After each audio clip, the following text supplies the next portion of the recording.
concerns of people that are on fixed incomes. They are quite happy to sit down and negotiate with multinationals because that's the language they speak. So, you know, it's very cold comfort when I have the Minister of Finance telling me, or telling, and more directly, all Nova Scotians, that don't worry, we'll do what's best.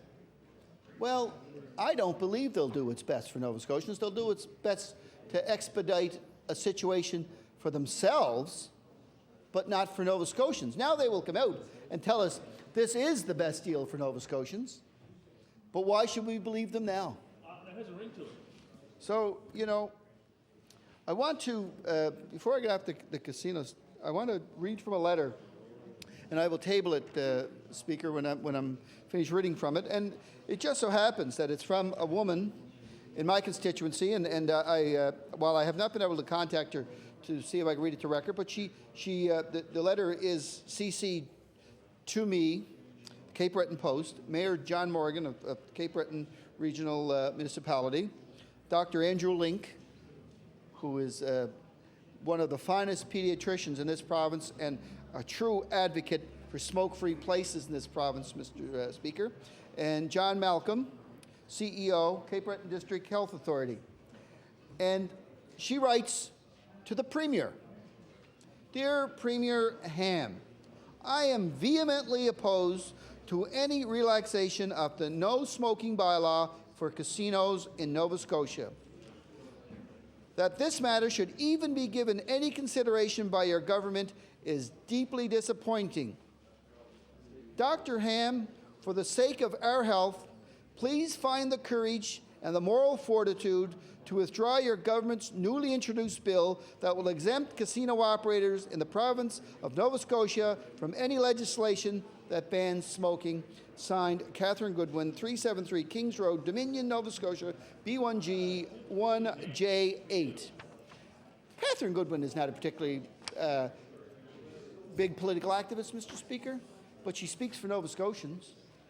She speaks for people that are worried about Nova Scotians' health. Yet, you know, this was sent out on April 27th. I received it here in Halifax, so one assumes that the Premier has received it. Is this going to, you know, is this going to add as much weight to his bill as a phone call from a multinational corporation saying, well, Premier, I think we got a problem here? So a letter from a Nova Scotian means a heck of a lot less to this government than a phone call from a multinational who says, whoa, boys, put the brakes to her. We got to stop. We got to stop today. We've got to protect our interests.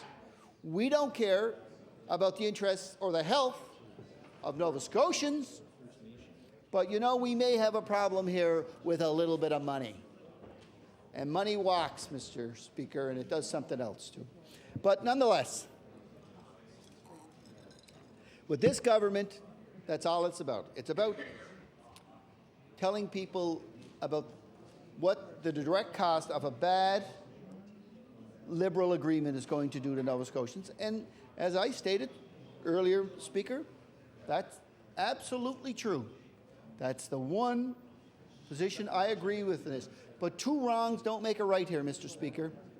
I think they have to sit down, invoke the provisions, and sit down and find out in reality. Like, you know, it's the other side of this, Mr. Speaker. If you can remember what a great job they did selling the Sydney Steel Corporation. Remember what a great job that was, and what they do in Nova Scotia Resources Limited. They go and say, they make a statement of saying, we're out of this business. We're out of this business, and so who wants to buy it? So do you think that people are going to line up and try to buy it at market prices? I don't think so. No, they're going to get it bargain basement prices, Mr. Speaker, because they've already tipped their hand. You know, it was a matter of remember the big Cisco sale? They were going to do this, and they had DeFurco on the hook, and they were going to do this, and the provinces, what I like to call him is their great liquidator, Matt Harris, comes in and, you know, looks like would make the lead character from The Music Man, make him look like an entrepreneur. So DeFurco comes in and plays the government like a cheap violin, and then they walk away from the deal, Mr. Speaker. These are the type of deals this government has foisted on Nova Scotia. So, you know, quite literally, they couldn't negotiate themselves out of a wet paper bag. So what they're going to do is they're going to capitulate and give in to big business once again. You know, they won't give in, or they won't give the due to their workers. They're hard, they're tough, boy. They're not going to leave these workers run this agenda. No, sir, man. That workers in Nova Scotia can't frighten this government. No way. We're not going to give them a buck or two more in a raise. No way. 1 second, the casinos call. What will it take? You know, they can't get to the bank quick enough, and they can't wait. So, Mr. Speaker, we need 6 months, Hoist, to bring some rationale to this argument, to find out, like, the government can find a little burning ember of wisdom and find out that this is not right, that we're playing with the health of Nova Scotians. You know, is it a large number of Nova Scotians? Not particularly. You know, but that's not what this argument is all about. This argument is not all about numbers, and I know the government will tell you that it is, because it's not about numbers in the sense of human lives. It's in the numbers as it reflects in dollars and cents. That's what they see. They don't see, you know, it's the idea of, we realize now that the health care of Nova Scotians is somewhere less than $110 million, because that's now the benchmark that they've set. They've set that, and it's become, we're just trying to find out the finite now, what each individual case would be. Now, Mr. Speaker, I suppose if one had to be really sarcastic, one could say you could take each person that works at every one of these casinos and divide it into 110 million, and then we'll get a finite number of what a life costs in this province. You know, would be I would suspect, a very sad commentary, but nonetheless, I think that's the idea where the government has taken us. They run and make great delight in saying we have to do something here. We just can't allow this to go on. It's $110 million. Well, Mr. Speaker, you know, why is it then that it's become such a problem when HRM implements it and CBRM is implemented, and it was coming forward this year? There was not a word about this last year when we were talking about the Smoke-Free Places Act, Mr. Speaker. There was nothing. I didn't see the finance minister getting all exercised about this last year and saying, look, we've got to do something, and sitting down. I didn't see at that point casinos coming in and you know, making a point. At the public hearings they held for the smoke-free places in CBRM, Mr. Speaker, casinos didn't even make a representation on their own. I'm told by the committee members there, Mr. Speaker, that they were part of a collective that went and fought this. As we saw in law amendments here, we saw various groups come in and you know, whether it's the Hotel and Restaurant Association or the other food and beverage associations throughout the province come in and talk about this, and that's fine. But the casino, never once did they come to CBRM and say, here's a clause, and we're going to invoke it if you go to the Smoke-Free Places Act or something similar. So you have to wonder about the timing. So let's look at timing and say, let's give it 6 months and see what's going on. It will give them the window to operate in, right? But you know what, Mr. Speaker, I wonder if it has more to do with the smell of an election in the air. That it's a government bound on trying to get all the little impediments out of the way. You know, for months they've been dragged into the debate around auto insurance, kicking and screaming. Now all of a sudden, the minister tells us that we're mere days away from the plan. The plan, boss. The plan. I wonder what that would. That's going to be such an interesting plan. You know, Mr. Speaker, it kind of reminds you. It kind of reminds you, Mr. Speaker, of you know, like little kids in the backyard of saying they got a plan. They're going to do something a little evil. Got a plan. But you know, no one knows what this government's going to do. I would say least of all the minister, that he's going to be handed a 2-page memo on whatever day, and he's going to call he's going to come and make an announcement, and it's going to be hurried. It's going to be hurried like they did around announcing the advocate. It's not a true advocate. I mean, Mr. Jordan's a fine fellow, and personally, I think he's beyond reproach. But you know, it's interesting. Even on the day that was announced, Mr. Speaker, you remember that he made the big statement. Well, I'm looking at everything, but the minister says, but driver owned is off the table. So that and everything has to be vetted through to the minister's office. So it's not a true advocacy, because he's not like an ombudsman, or that he can be arm's length. It's clearly the contract shows that he has to report right back to that minister. So and not only report back to the minister, but vet it. And I mean, you know, I get a kick out of this, because it's just the federal. If most of us know, their federal cousins get quite angry over the commissioner in the federal arena when he has to vet things through the Prime Minister's office.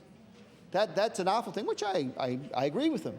And they certainly have an idea of they could learn here and be leaders here in Atlantic Canada and say, you know, we've seen how distasteful that the PMO is, and we're not going to allow that.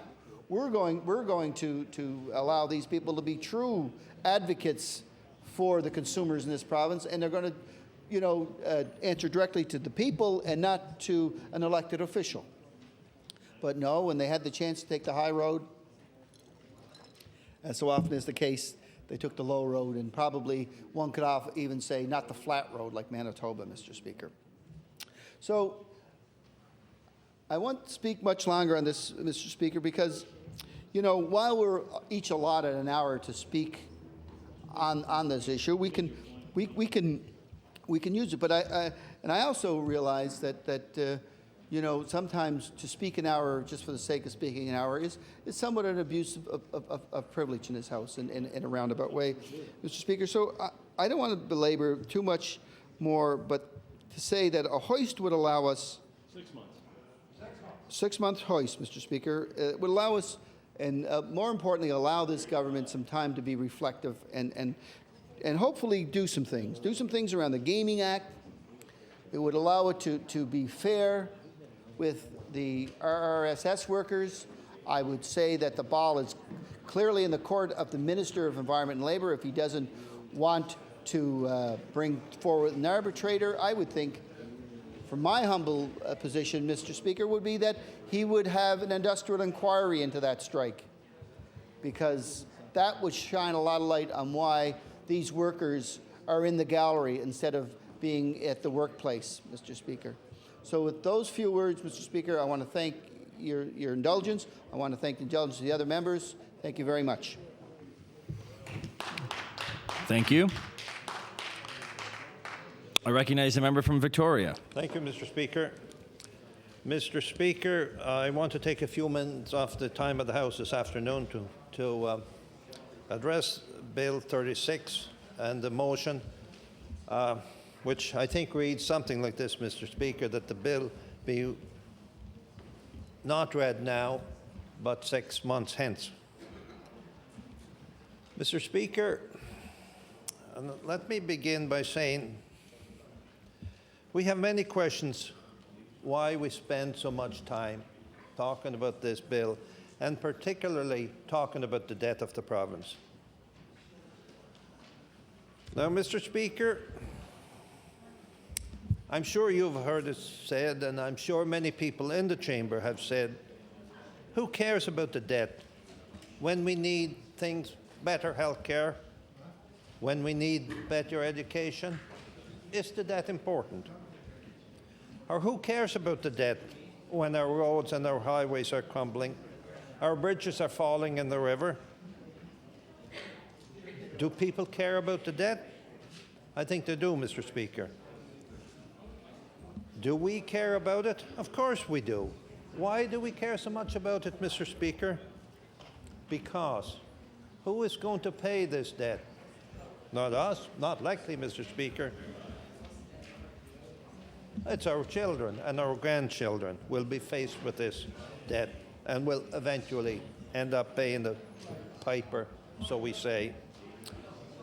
Mr. Speaker, that is why we must ask to hoist this bill.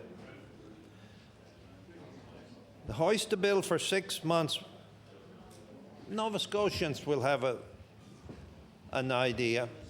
They will be further informed of where this problem is financially. Mr. Speaker, we believe the effect of the debt on this province is staggering. And why should we care about the debt? Because debt serving the charges represent more money than we spend on education. And Mr. Speaker, that is wrong. Imagine every year for the foreseeable future, $1 billion will go to banks just to cover off our interest on the debt. And never, Mr. Speaker, start paying back on the principal. This government believes that given a tax cut, when we keep adding to the debt, is fine. But, Mr. Speaker, we don't. The opposition parties, and I'm sure both parties, believe that this is inconceivable. It is wrong, and eventually, Mr. Speaker, as I said before, it will have to be paid back. The tax cut of today, Mr. Speaker, is a tax increase of tomorrow.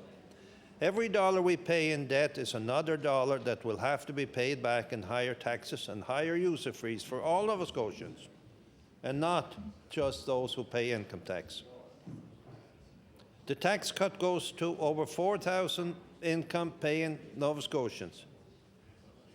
But, Mr. Speaker, what about the countless others who will have to pay higher fees and consumption tax on things like electricity, home heating fuel, oil and gasoline, car insurance?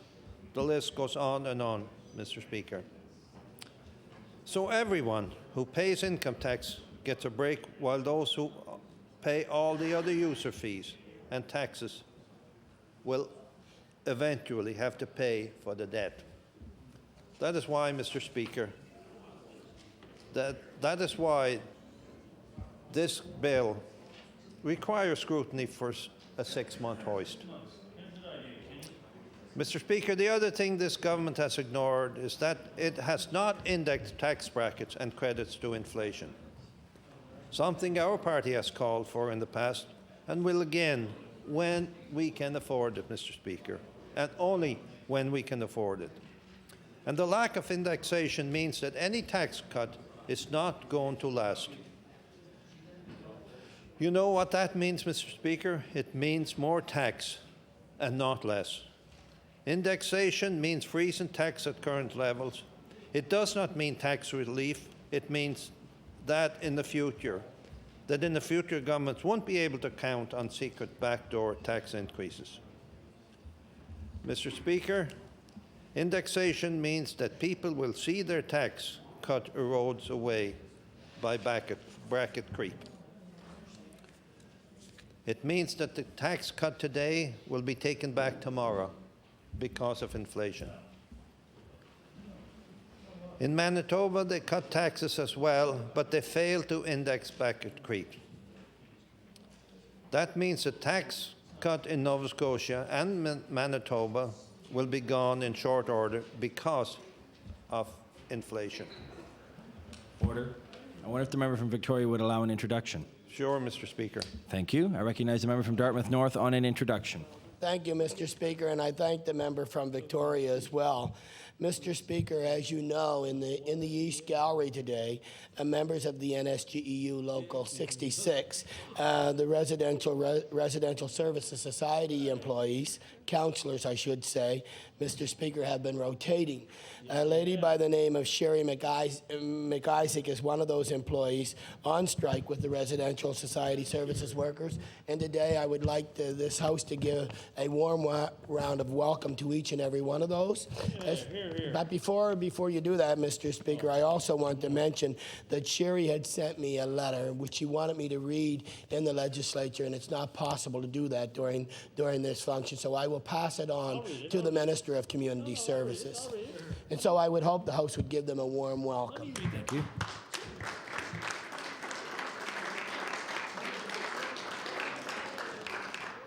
I recognize the member from Victoria. Thank you, Mr. Speaker, and I too want to welcome our guests and all guests who come to our house, Mr. Speaker. Mr. Speaker, where I left off, this is not tax cut at all. That is why we need 6 months. So Nova Scotians know they are not getting the tax cut. Mr. Speaker, we simply believe they're getting a tax loan. Taxation without indexation is a short-term measure. Mr. Speaker, our caucus position is clear. We do favour tax relief, but not now, while we are borrowing to pay for it. And Mr. Speaker, until we stop borrowing, then I think it's time to give tax relief. It simply does not make sense to borrow more than you earn. It simply does not make sense, Mr. Speaker. In the 1988 election, the 1998 election, John Hamm promised no new taxes and a $50 BST home heating rebate for every household in Nova Scotia. And that would cost the province $17.8 million in fiscal 1998 and 1999. Taxation was not a large issue, although the leader of the NDP at that time offered to scrap the BST, according to a document in the Herald of February 24, 1998. During the 1999 election campaign, tax cuts were not front and center. In fact, the Tory tax cut garnered very little attention compared to the Health Investment Fund, Cisco, funding for primary education.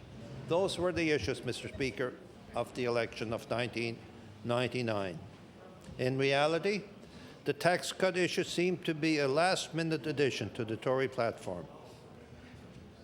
When Mr. Speaker, when initially asked whether he would pursue a tax cut, John Hamm replied that Nova Scotians would not believe that promise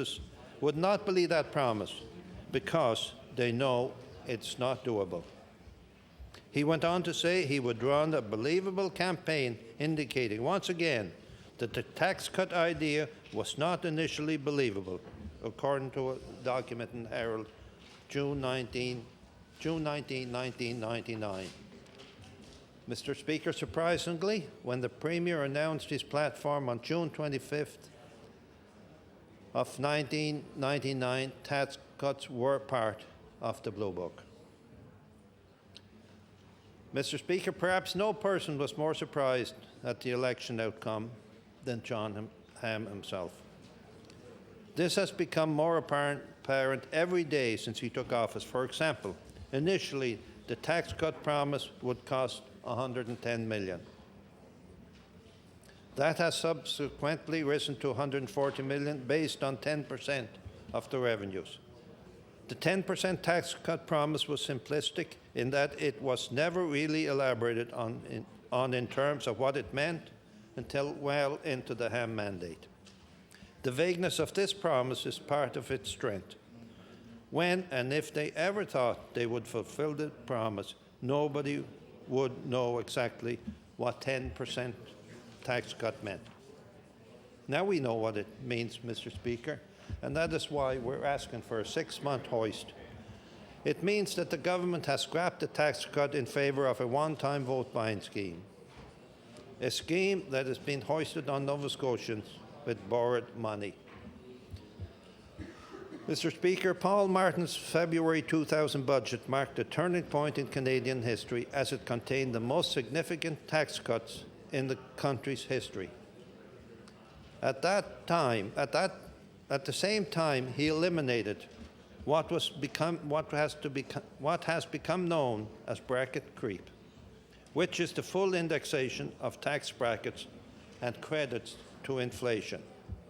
Again, bracket creep results in people being pushed into higher tax brackets as their income rises with inflation. The result is that the tax rate rises even though incomes do not increase in real terms.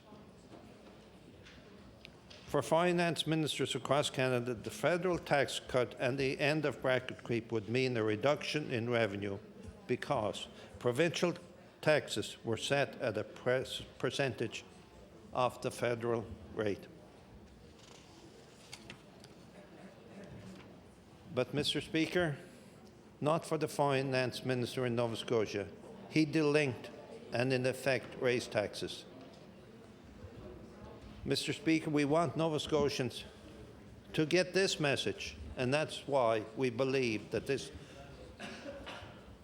hoist is necessary to give Nova Scotians a further insight of what's in this budget and what it means to their incomes.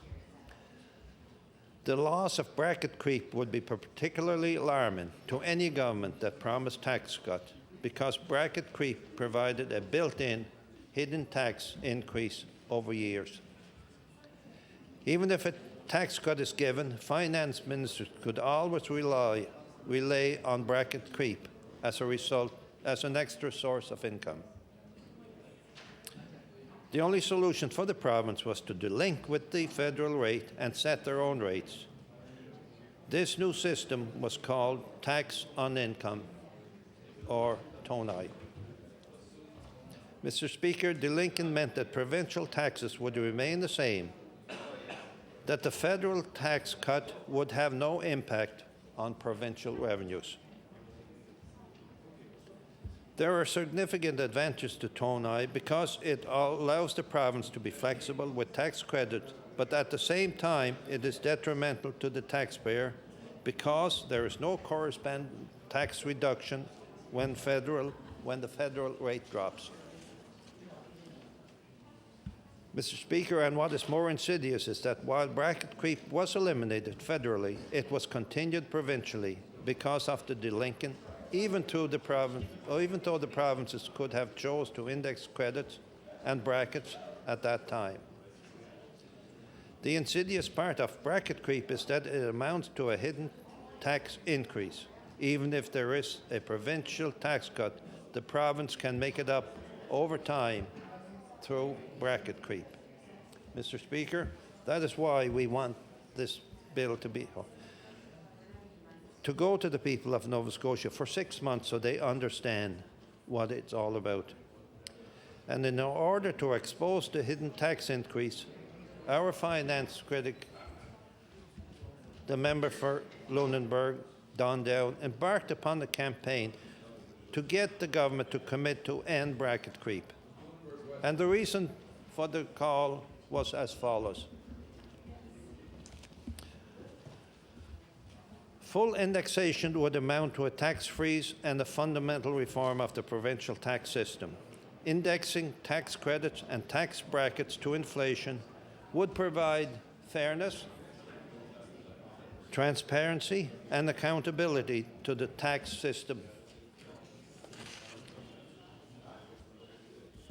The call for a tax freeze was followed up with a bill that would set up a committee to explore possible avenues for meaningful tax reform, while repeating the above position.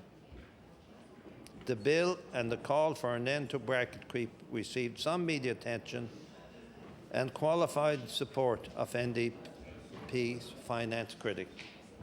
Of course, the bill was never passed, but it was debated. Mr. Speaker, the bottom line, however, is that when tax brackets fail to increase with inflation, taxpayers are now hit with a subtle but very real tax increase, so that any tax cut without first ending bracket creep will erode over time. Mr. Speaker, again, we are asking for a 6-month hoist so Nova Scotians will understand, or we will try to make Nova Scotians understand our message as an opposition party.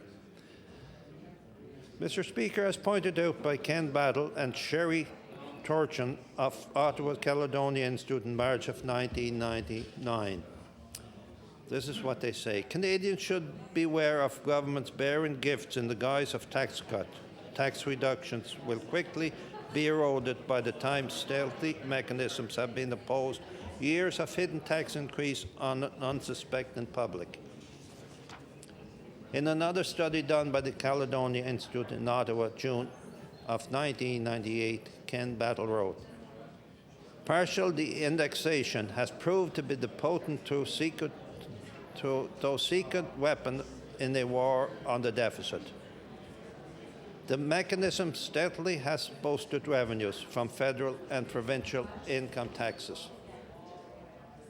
In the end, Mr. Speaker, this government isn't even given a permanent tax cut. What we have instead is a temporary measure that will be lost over time. When people understand that, they will be very upset with this government. That is why we believe we must hoist this bill. Mr. Speaker, you know this government likes to bring up issues that are irrelevant, like the previous government's record on fiscal matters. They love to find a scapegoat for the fiscal woes that they are in today.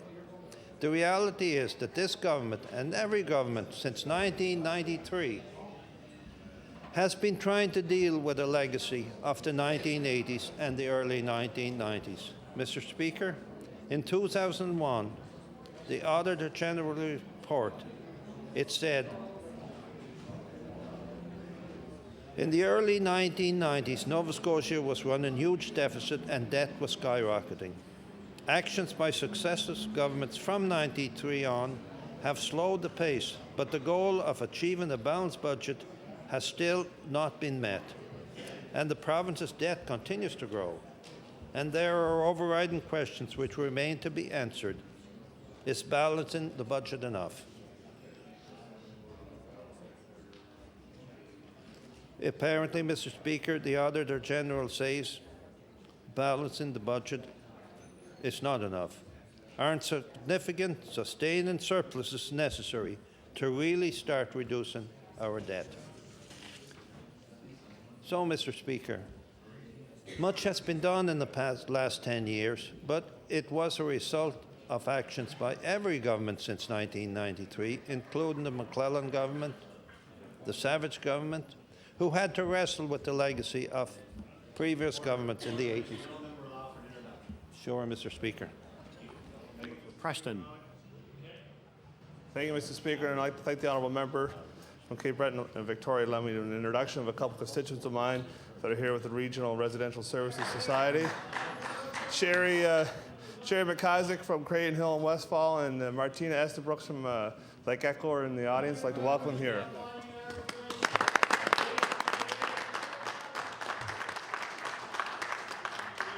Certainly welcome our guest to the gallery today. The honourable member for Victoria has the floor. Thank you, Mr. Speaker. Mr. Speaker, we all know in this chamber, and many Nova Scotians know, that the Minister of Finance was part of those governments.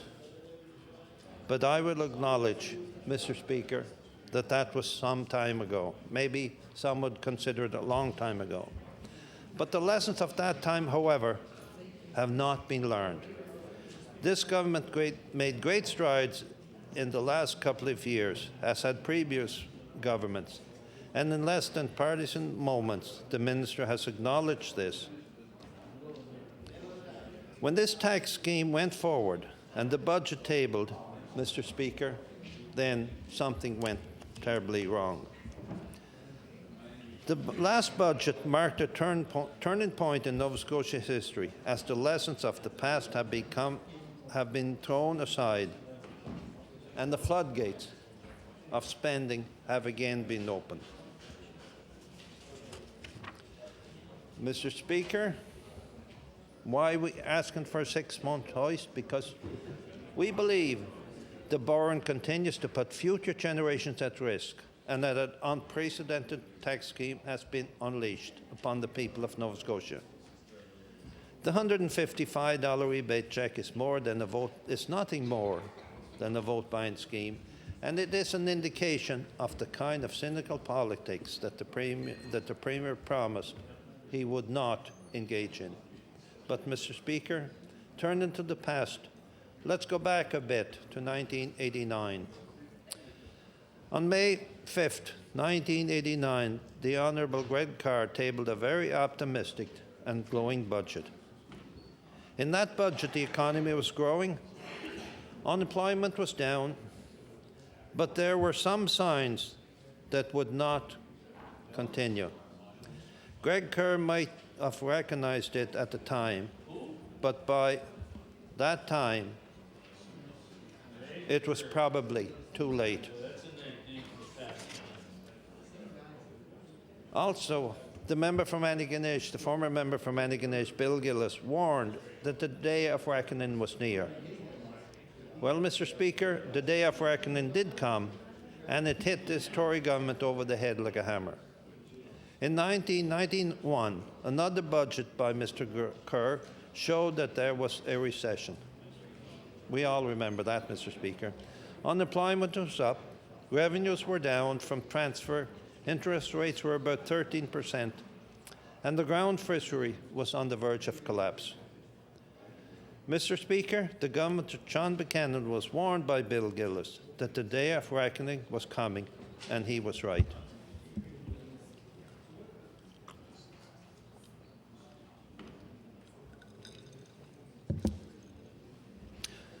Mr. Speaker, today we are back to where we were in 1989. The government is relying on a growing economy instead of sound fiscal management. Mr. Speaker, we believe and we know, or we ask for a 6-month hoist so we can get this message to Nova Scotians. We want them to get the message that borrowing continues unabated. The warning signs are there, Mr. Speaker. Alarm bells should be going off all over Nova Scotia because this government is not ready when that next day of reckoning comes. It's around the corner, Mr. Speaker, and it is Nova Scotians who will suffer. Generations to come, Mr. Speaker, generations unborn. Interest rates are at their lowest level since the Depression. The U.S. economy is slowing, and the growth in our offshore industry has stalled. This is not the time to open up the floodgates of spending, and this is not the time to keep borrowing, and it's not the time to implement a tax scheme aimed at buying votes.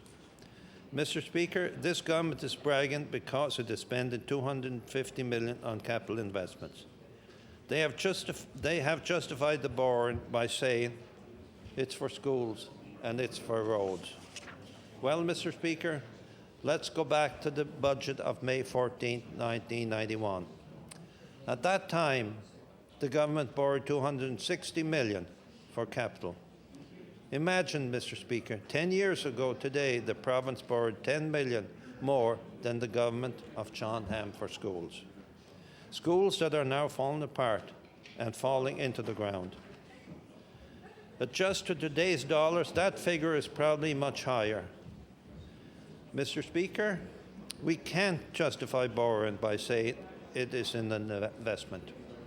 Mr. Speaker, that's the message we want to get to Nova Scotians. And that's why we're asking for a 6-month hoist. This government is doing the same thing as the government of John Buchanan. And look at that mess, Mr. Speaker. Every government since 1993 has had to deal with the Buchanan legacy of debt. Every government since 1993 has faced debt servicing charges based on the incompetence of the late 1980s and early 1990s. Mr. Speaker, make no mistake, as Bill Gillis said, the day of reckoning is not far off. If interest rate goes up, if the economy shrinks, Mr. Speaker, our province is in big trouble. But, Mr. Speaker, the most alarming part of the budget is not the numbers. It's not even the vote buying, it's the attitude of the Minister of Finance and the Premier. And I believe, Mr. Speaker, that their attitude will ruin our great province. The Finance Minister said, yes, we are borrowing and we make no apologies. Well, Mr. Speaker, who will pay that back? The Minister will be collecting his pension by the time the bill comes due for the reckless borrowing of this government. Mr. Speaker, I'm sure their attitude disturbs many Nova Scotians. The Premier said he would not add to the debt. He said he would not borrow against his grandchildren, and he said he would not cynically try to buy votes.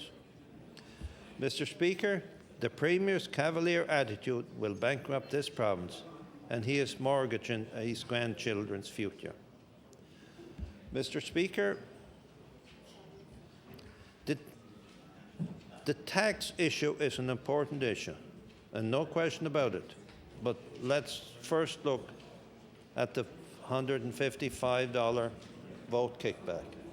I'm sure many Nova Scotians could use $155, Mr. Speaker, and we agree they can.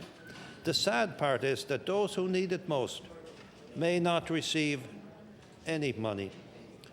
Those on low fixed income and social assistance will not see a dime, while every member of the Cabinet will get $155, and I will probably too, Mr. Speaker. Is that fair? Is that progressive? Let's look at the tax cut itself. Now, I heard the Finance Minister talk about how Nova Scotians will have the lowest taxes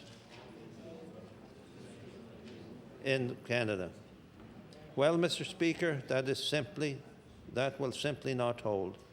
When the minister did not do what they had done in New Brunswick, is index their tax brackets and credits to inflation. As I mentioned before, what we end up with is a short-term tax loan. Again, that means that over time, the tax cut will be clawed back by bracket creep. New Brunswick has indexed their tax brackets and credits, meaning that fewer lower-income people pay taxes in New Brunswick. Take, for example, the basic personal amount. In Nova Scotia, it will remain at $7,231. In New Brunswick, it is $7,756, for a difference of $525.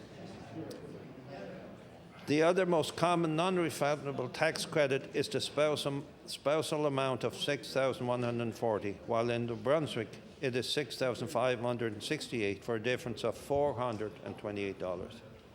Mr. Speaker, all told, a family in New Brunswick where one spouse works have $953 more in tax credit available to them than in Nova Scotia. And Mr. Speaker, that is only part of it. And that is why we're asking for a 6-month hoist.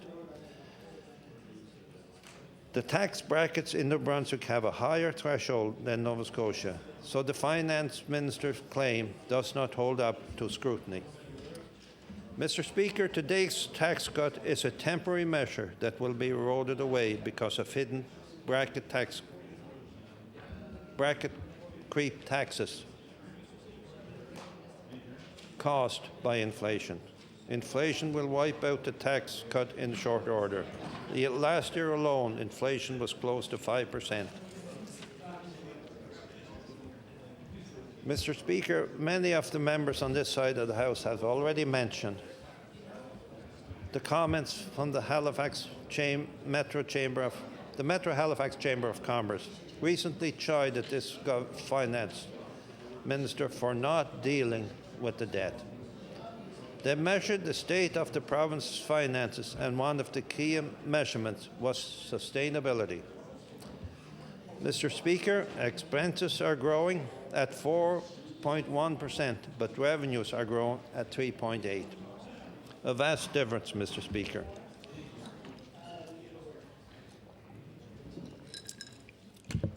Mr. Speaker, could any member of the government look Nova Scotians in the eye and say that this is sustainable? Over the long term, there's going to be trouble, Mr. Speaker. And we want to warn Nova Scotians of the trouble on the horizon, Mr. Speaker, and that's why we're asking for a 6-month hoist. But again, Mr. Speaker, as I said before, the Finance Minister makes no apologies for borrowing, as he says, for a decade or more, the vital public works of this province were allowed to fall into disrepair. Roads, bridges and ferries are essential elements of our economic infrastructure.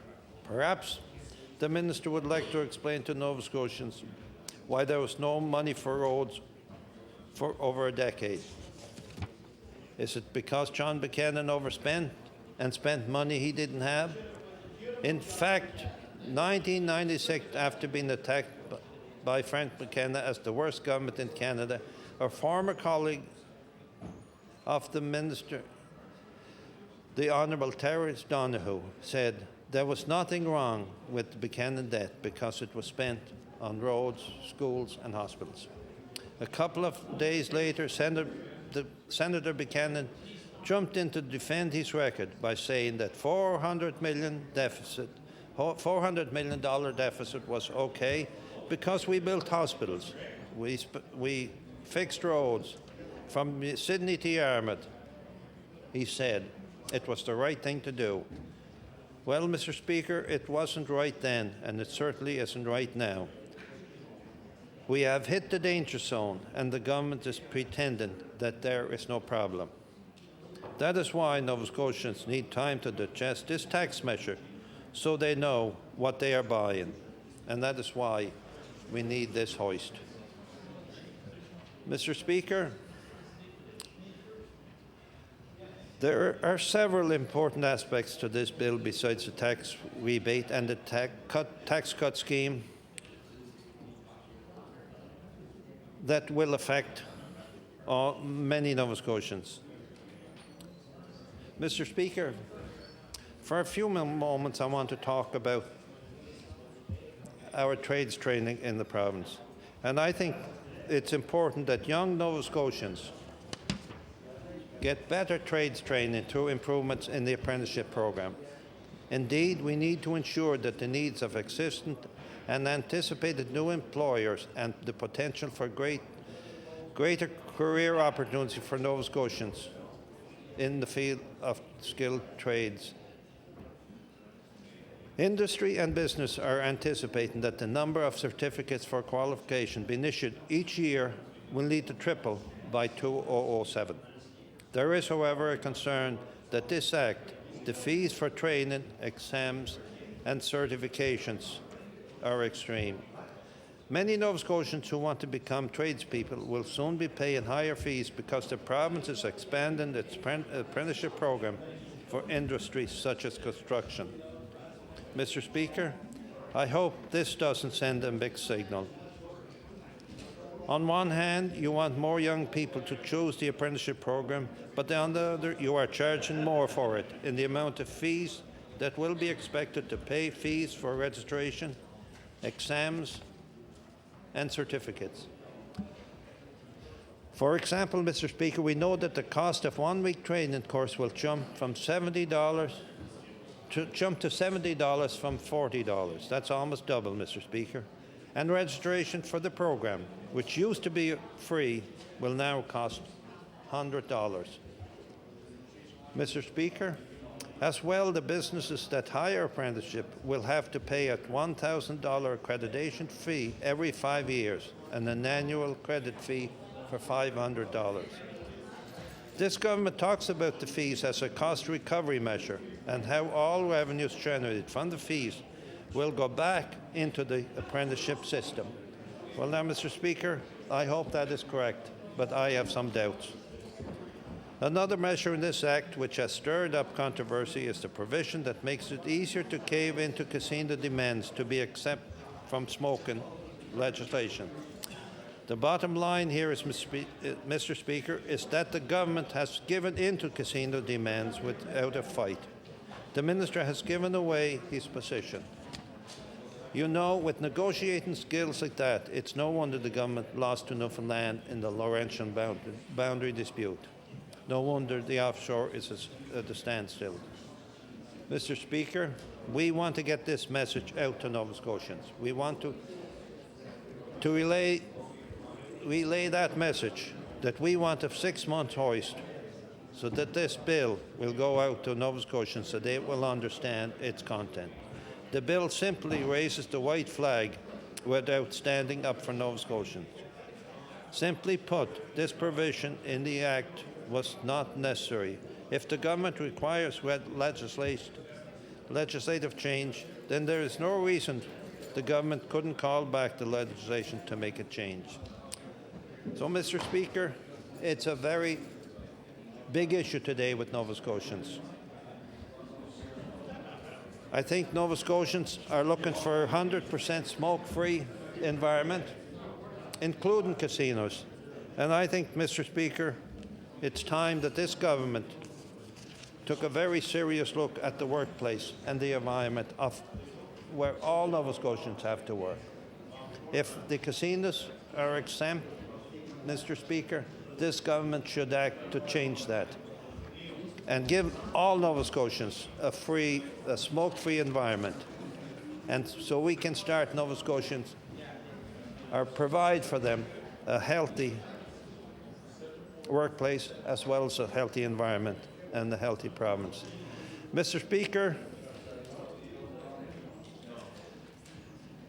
we believe that this bill, if left with the 6-month hoist, Nova Scotian has a chance to digest it.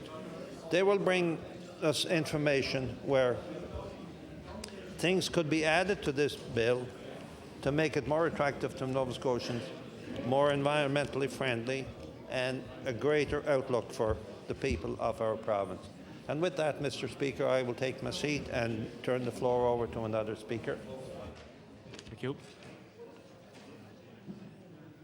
The honourable member for Timberlea Prospect. Well, thank you, Mr. Speaker, and I look forward to sharing my thoughts on this important hoist during the next few moments.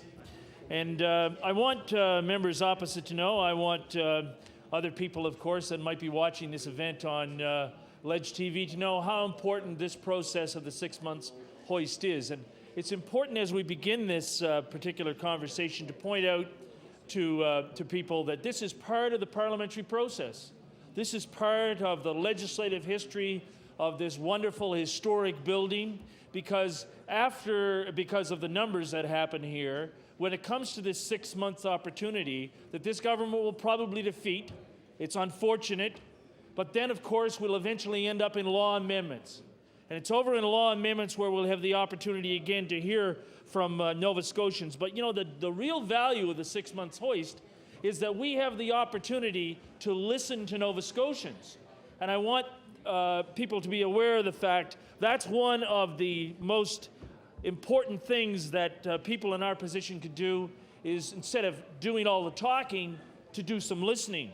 And you know, Mr. Speaker, it would be a wonderful opportunity during the next 6 months if we had the opportunity for some of the more prominent cabinet ministers, maybe even some of the backbenchers, to join us around the province of Nova Scotia, to have the opportunity so that some of these so-called celebrities that they might see on TV or they might hear on the radio, where there be an actual opportunity for Nova Scotians to have a chance to speak to these respective cabinet ministers. And that could all be done during the next 6 months. I want you to know that next 6 months would be a very opportune time for a number of cabinet ministers to have an opportunity to listen to Nova Scotians.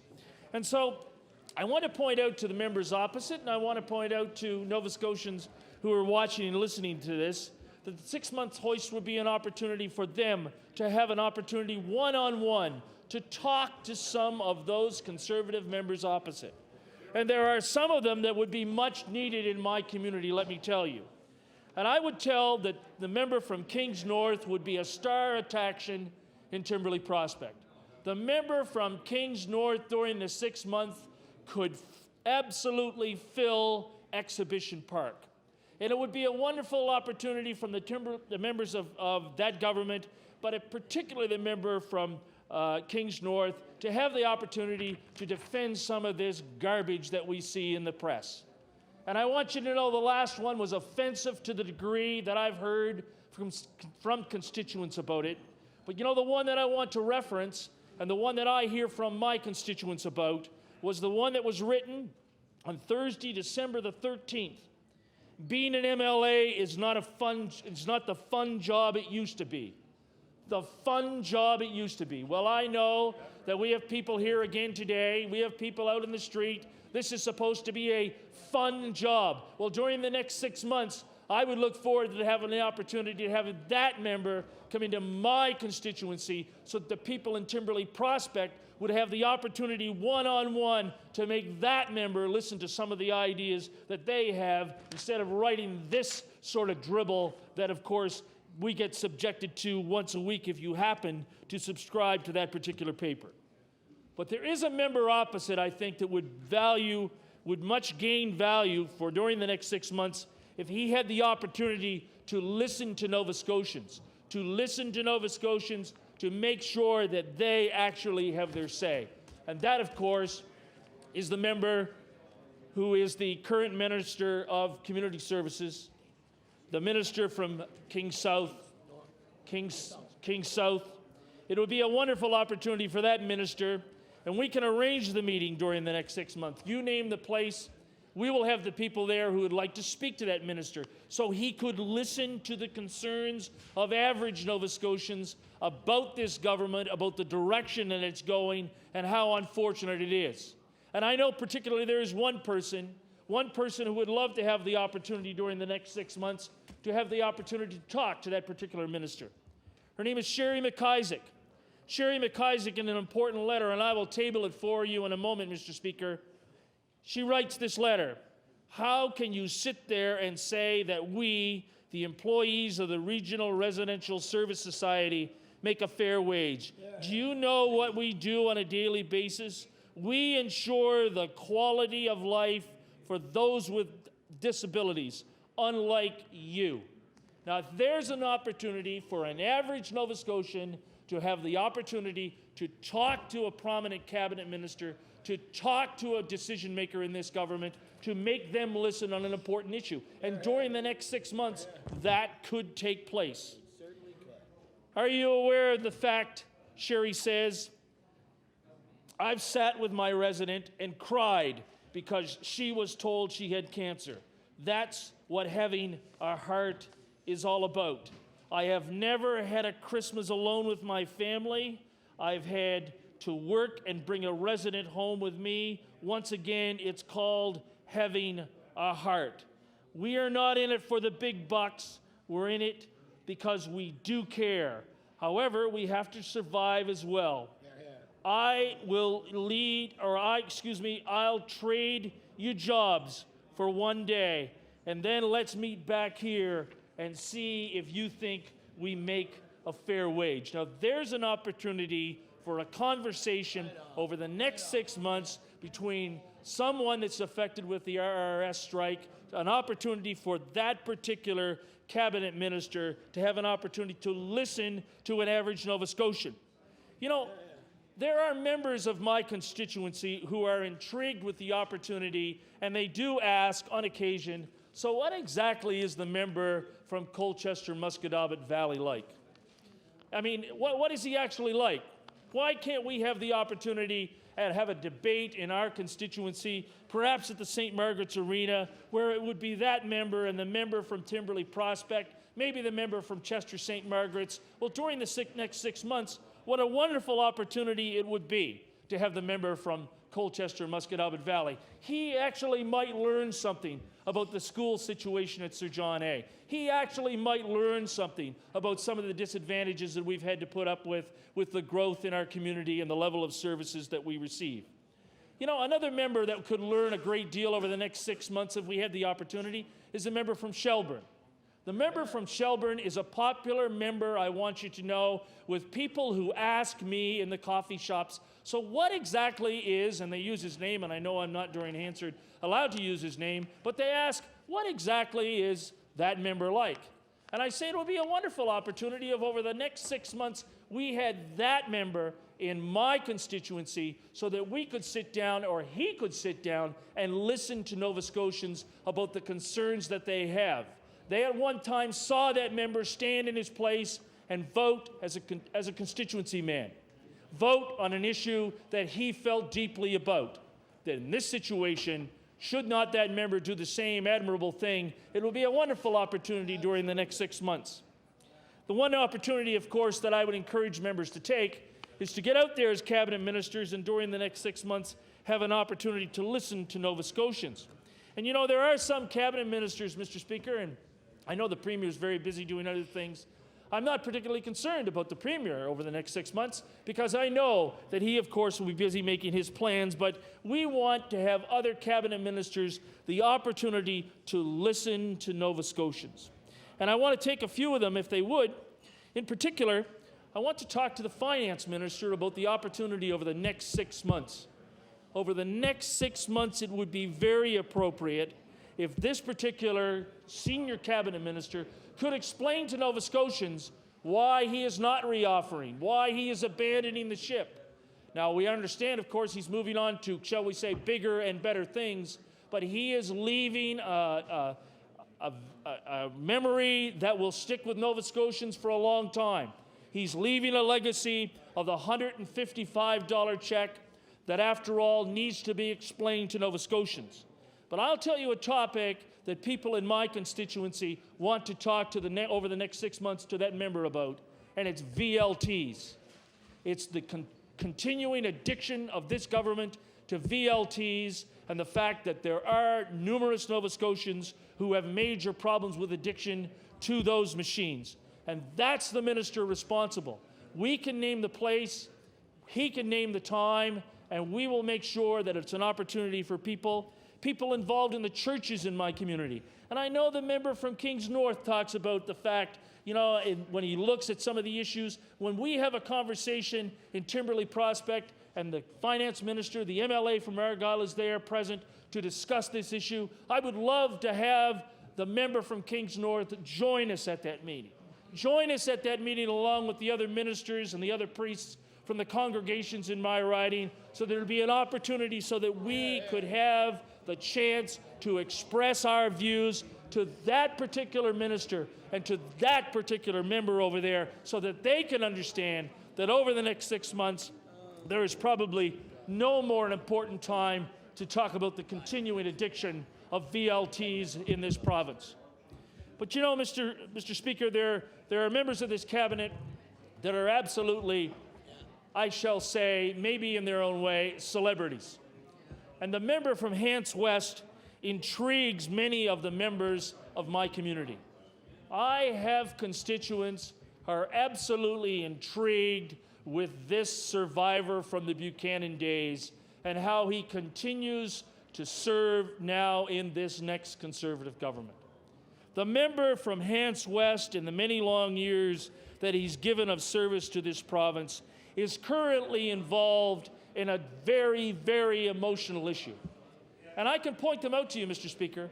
I thus far have had 98 responses in 2 days to a mail out that went to all the people of Timberley Prospect, and the Minister for skyrocketing insurance, that minister in my constituency, that would be a wonderful opportunity over the next 6 months. We don't need George Jordan involved in the process. We don't need the URB involved in the process. We need the minister involved, the minister who is responsible for this particular issue, to have a chance to listen to Nova Scotians.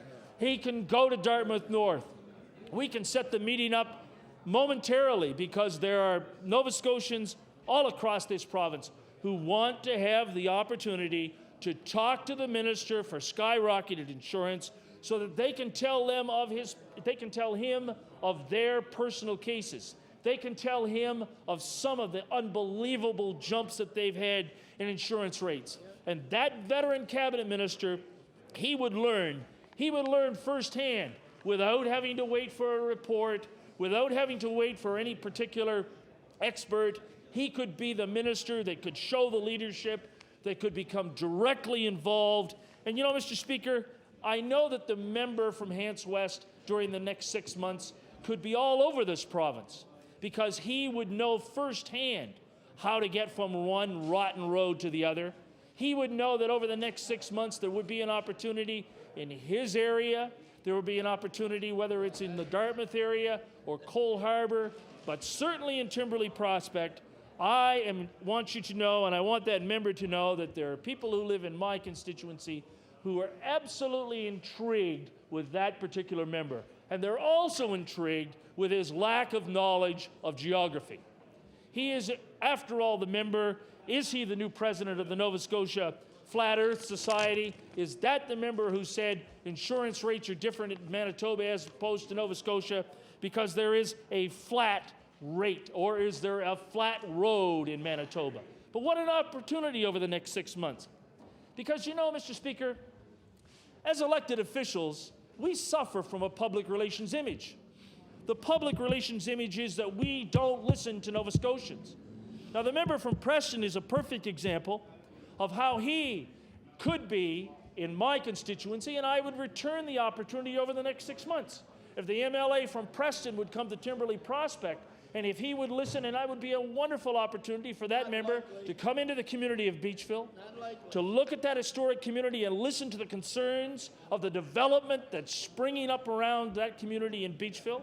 And in return, I would make the same offer for that particular member to go over to his constituency over the next 6 months and have an opportunity to listen to Nova Scotians about the concerns that they are having, whether it's the RRSS group, whether it's overcrowded schools. I mean, that member was a municipal councillor, and over the next 6 months, he should take the opportunity. He should welcome the opportunity, or over the next 6 hours, it would be even more appropriate if that member from Preston would stand in his place and have his say on this particular issue and the importance of listening to Nova Scotians over the next 6 months. Now, Mr. Speaker, there are other examples that I want to bring to your attention. And I know that other ministers opposite at times feel rather neglected. I wonder how the current Minister of Health felt when, in a recent article by the member from Kings North, she wasn't even mentioned. Well, I want you to know that the member from Halifax Citadel, the previous Minister of Education, she came into the community that I represent. She toured the high school that I've spoken about so many times, Mr. Speaker, Sir John A. Macdonald High School. And it would be a welcome opportunity over the next 6 months if that particular minister, if she could take the new Minister of Education and reacquaint him with some of the problems that we have at this legendary high school. This legendary high school that continues to suffer because of overcrowding, because of portables in back of it, because of delays and lack of commitments to a tendering process that we agreed to as a community.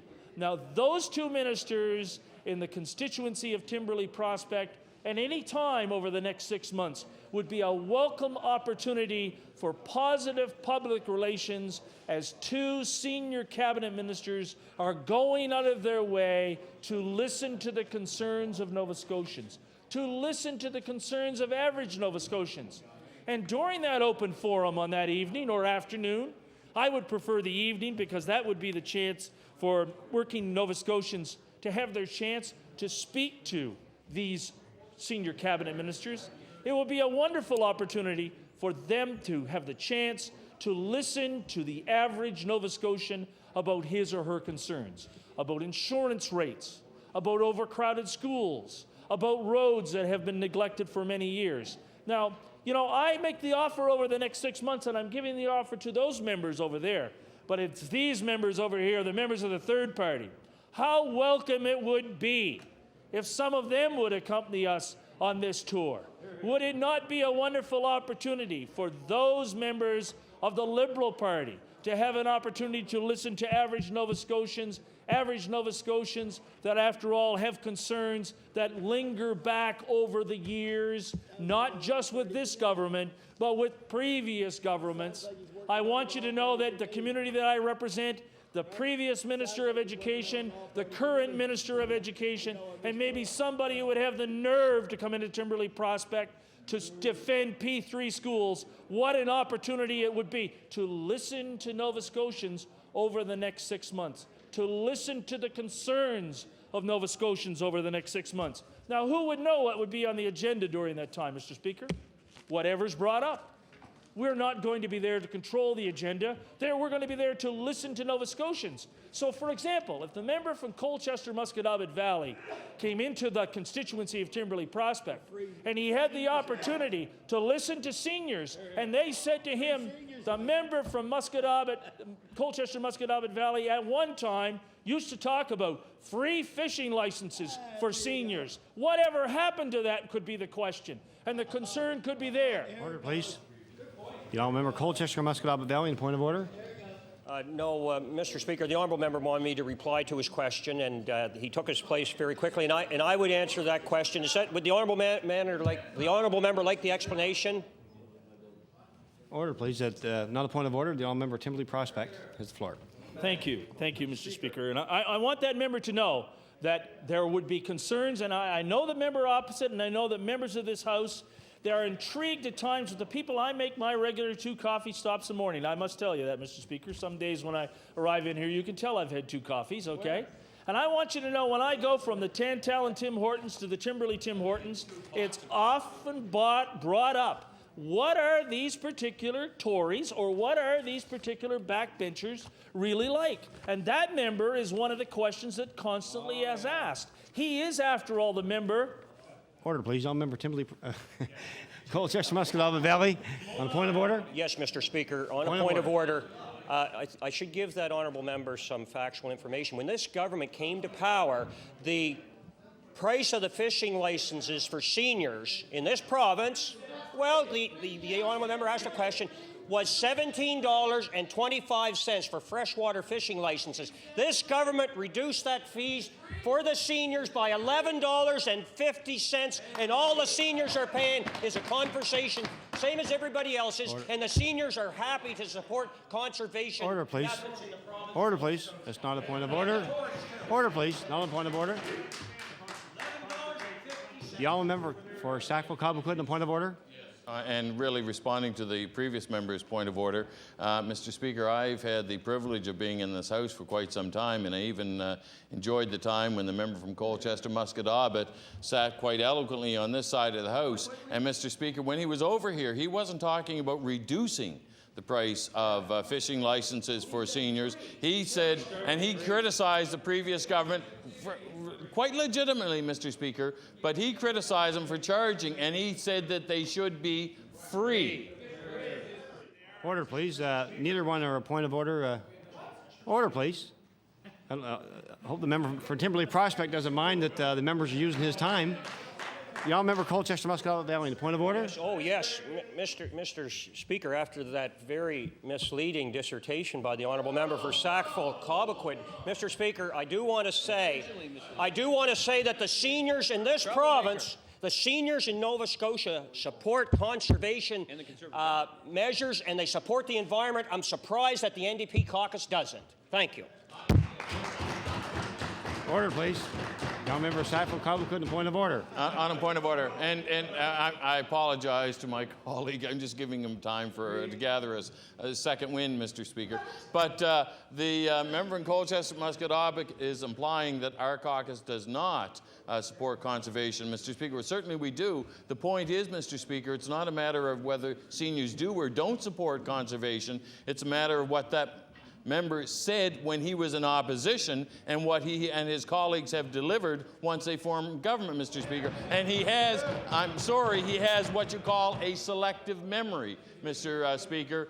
What he forgets is what he said. Order, please.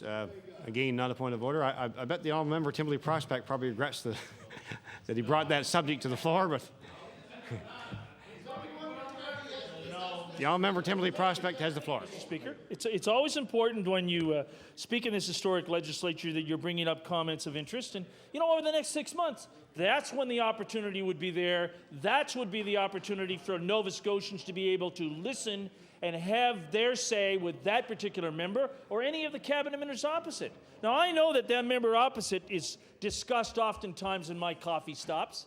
I want them to know, I want members opposite to know, they are intrigued with the fact that when he sat on this side, he never kept quiet. But where is he now? We don't hear him now. He's not speaking up now. And over the next 6 months, it'll be a great opportunity for that member, after all, to resurrect his political career and begin by going to the Tim Hortons and having a conversation with Nova Scotians. More importantly, listening to Nova Scotians. But I want you to know there are some cabinet ministers, and people ask me on all occasions. People do ask me whether, and I've been asked this question, I want you to know, Mr. Speaker, did I teach the Minister of Health what a naked bootleg was? That was a question that was directed to me. Now, a naked bootleg is a football play, Mr. Speaker, okay? And a naked bootleg of some consequence, it's very important that people across this province are aware of the fact that members opposite are members of the third party. And in 6 months. That in 6 months, thank you, that in 6 months there's the opportunity for that Minister of Health not only to learn more football plans from this particular old football player, but during the next 6 months, she would have the opportunity to sit down with some nursing graduates, particularly those who live in McGraw's Cove, particularly those who live along through the Prospect Loop, who have invested big time, now have a degree, and now have to leave this province for jobs. That would be the opportunity over the next 6 months, because many of those health workers, I want you to know, Mr. Speaker, they have not forgotten Bill 68. They have not forgotten Bill 68. And it would be a wonderful opportunity. That Minister of Health, when she was the Minister of Education, she took the time to come to Timberley Prospect to listen to the students of Sir John A. Well, now her public relations image is even more important because events that will be happening in this province over the next few weeks or months, where it's very important that her positive public relations, it can be said that the Minister of Health came to the church hall in McGraw's Cove and sat down and listened to Nova Scotians about their concerns about the health system. That actually she took the time in the middle of her busy schedule to be able to listen to Nova Scotians, health workers in particular, and this recent graduate of the nursing program here in our province. Mr. Speaker, there are many other examples that I can bring forward. In particular, however, I think it would be of real importance that a certain member from Dartmouth South takes the time to reacquaint himself with issues that he has sadly neglected. And over the next 6 months, there would be the opportunity for that minister. The ambitious Minister of Natural Resources, who has shown absolutely no leadership on an issue that I just dealt with this afternoon, and I know that George Katzos says I can bring his name up during this debate. Here is a Nova Scotian concerned about another piece of coastal property that has slipped from our hands. What a wonderful opportunity for that Minister of Natural Resources to come right down into the village of Prospect, right next to the High Head, right there where he could see firsthand how we must continue to protect our coastline, how we must get control of coastal access, and that particular minister over the next 6 months, it would be a wonderful opportunity. That minister wants to move on to other. Scotia Municipal Relations. On an introduction, Mr. Speaker. Now, member allow for an introduction. What if I said no? Oh, of course, Peter. Yes. And I'd like to draw the attention of the House to the Speaker's Gallery. And with my wife Joan today is one of my cousins, Andrew Robb, and his wife, Mary Catherine. They're down from Kingston, Ontario, to see how Nova Scotia works, to breathe some of the beautiful salt sea air, and to see all the progress that's going on in this province. So I'd ask them to stand and receive the warm welcome of the House. Certainly welcome our guests to the gallery today and hope to enjoy the proceedings. The honourable member for Timberley Prospect. Thank you, and I welcome our visitors from Kingston. I could tell them right from the beginning that I enjoyed 2 wonderful years in Kingston, but it was in the public school system. Grade 12, was it? Grade 12. And I want you to know. I want you to know that's because I am the proud son of a penitentiary guard, and I welcome you to this particular exercise we're going through today. This is voting on a hoist bill, and it's very important, you know, that whether you live in Ontario or Nova Scotia, that you have faith in the elected officials that we have in this province, that they are actually listening to Nova Scotians. And it's of real concern that because we as elected officials do not listen, that's the bad rap that we get, that we do not listen to Nova Scotians. We do not listen to them, but over the next 6 months, if we took this piece of legislation and we went to the people of Nova Scotia, as opposed to them coming to the gallery, as opposed to them marching around this legislature. I don't know whether you heard this or not, but I want you to know we have been visited recently by the RRRS people. These people have a major concern because they haven't had the opportunity to have the minister responsible listen to them. So they have to come here. But instead, if that minister showed leadership over the next 6 months, he could go to them. He could go to them and listen to their concerns so that they could bring up one of many concerns that they're constantly involved in right now with the labor interruption. But I remember exactly where I was, Mr. Speaker, because it's a concern of importance to me. That Minister of Natural Resources, and perhaps he should be joined by the member from Bedford Fall River, where they would have an opportunity to present the facts over the next 6 months, exactly what is the situation with how much of Nova Scotia's coastline is actually owned and controlled by non-residents. Now, there's an issue that Nova Scotians would have the chance over the next 6 months to speak to. Order, please.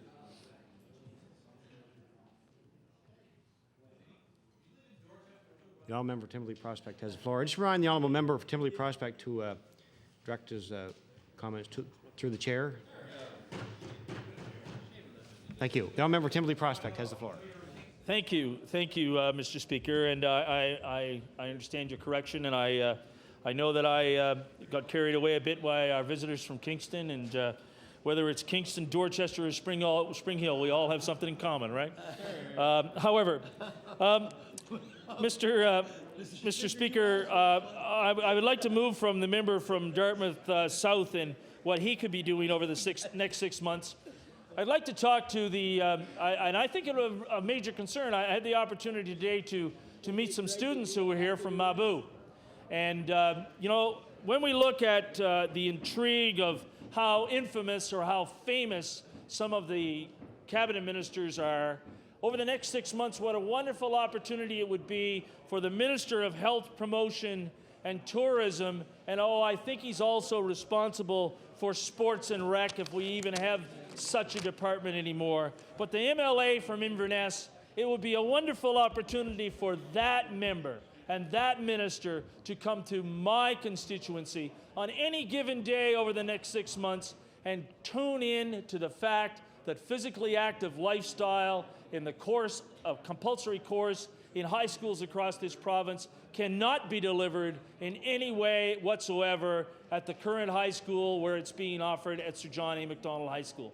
What a wonderful opportunity for that young minister to have the opportunity to be able to report back that when it comes to health promotion, when it comes back to healthy lifestyles for young people, we have to do something about this physically active lifestyle. And over the next 6 months, he would have the opportunity to be able to listen to physical education to teachers. After all, Mr. Speaker, he was one of them. He sits at the cabinet table, and over the next 6 months, he would have the opportunity to be able to say, you know, they have a common concern. We are not really helping when it comes to healthy lifestyles with young people with this physically active lifestyle course. Instead, we should have a compulsory physical education course at the high school level. But there's one member opposite that would be welcome all across this province. And I'm far from wrapping up my comments, Mr. Speaker, but I want to wrap up my tour by saying to that particular member and that particular minister, if the Minister of Transportation and Public Works over the next 6 months would take the opportunity, and I know it would be hard to book in his schedule, What would we do with them? Because if we began this tour over the next 6 months in places around this province, I'm sure that there are backbenchers who would say to the member from Lunenburg, we need you to come to our constituency over the next 6 months so that you can listen to the concerns that average Nova Scotians have about our roads. And I want the member from Chester St. Margaret's to book the hall now in Peggy's Cove, to book the hall so that the people from Indian Harbour, from Glen Haven, from Glen Margaret could sit down and have the Minister of Transportation and Public Works listen to them about the concerns of that particular road from Indian Point to Indian Harbour. Now, the same name for both, but let me tell you, Mr. Speaker, that this is a number of kilometers apart on one of the most embarrassing stretches of road in this province. And it's over the next 6 months, Mr. Speaker. It would be a wonderful opportunity for that particular minister to tour the province and listen to Nova Scotians. Listen to Nova Scotians about concerns.